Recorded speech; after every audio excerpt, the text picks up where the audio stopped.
Do the Catholic Church have a telescope on Antarctica? Let's have a look on that statement.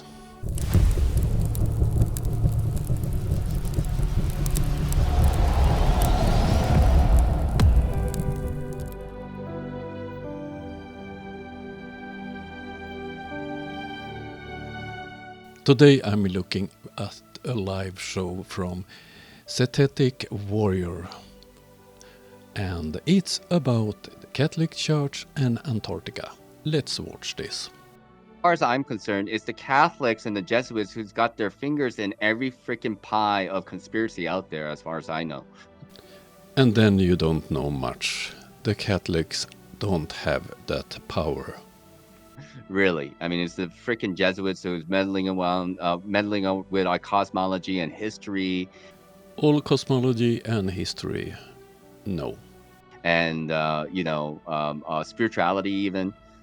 What about spirituality and the Jesuits? So and they have a big stake. Do they have a big state? But the thing is, they can't just come out. I mean, like, who owns all the freaking satellites, or not the satellites, the telescopes in the world? It's the Catholics. Aren't they the ones who own all the telescopes in the world? No, they don't own every telescope in the world. They have one in Arizona, and they have one on the Pope's summer house in Italy. Well, I don't know about all of them, but they have major telescopes. They actually have one in Antarctica called the Lucifer telescope, Notch. On a mountain in Arizona, you have a Vatican Advanced Technology Telescope. And on the same mountain you have this telescope, LBT, and that's where Lucifer is located. And this telescope has nothing to do with the Vatican. Lucy is the real name. Lucifer is a nickname, and it's not a telescope. It's an instrument on the telescope. So Lucy, or Lucifer, is not on Antarctica, and it's not the Vatican's, and it's not the telescope. Believe it or not. Yeah, I do believe it. I know that. Yeah. But both fools believe it's true. Oh dear. So the Catholics are in Antarctica, everybody, and they've been there for a long time. No, they haven't. But the Americans have a telescope on the South Pole. And, well, come on. Who controlled academia? Let's just go by popular history and what they tell us. Even that, for the last 500 years, give or take, it was the Jesuits, particularly in the Catholic Church, the Church of Rome. They were the power brokers.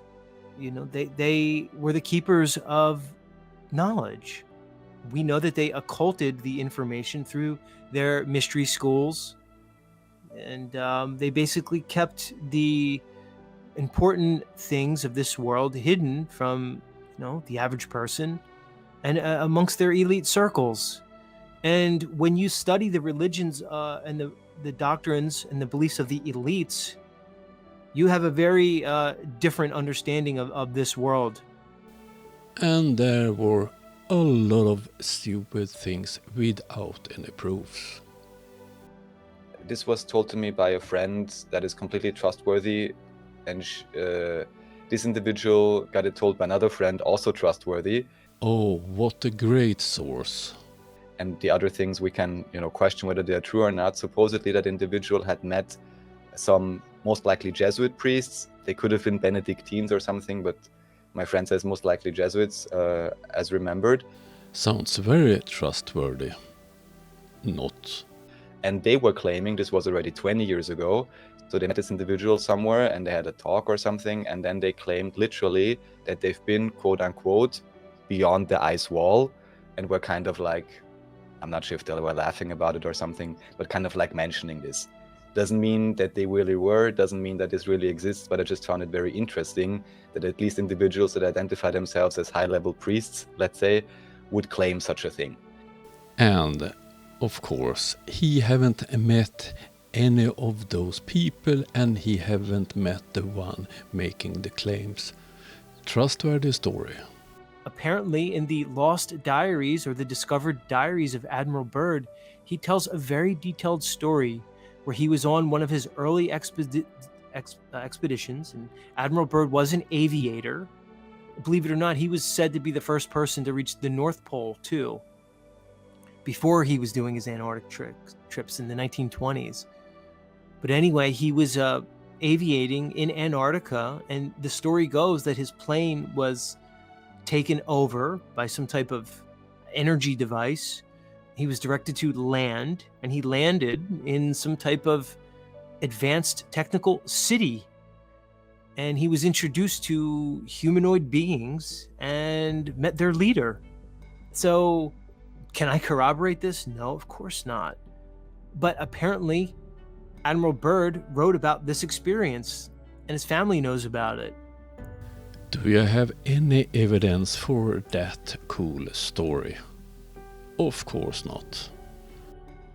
So, this idea of beings, advanced civilizations living either in Antarctica or, as you said, Raf, like beyond some ice wall.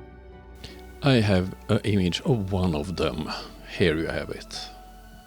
There's been many stories throughout the 1800s of these civilizations. So how Richard Byrd is tied into all of this, the US military, the National Socialist Party, and then previous generations like in the 1800s. Is it possible that there's openings, passages that maybe opened during the Antarctic summer? No, there are no ice wall, and there are no openings in the imaginary ice wall. Antarctica is a continent.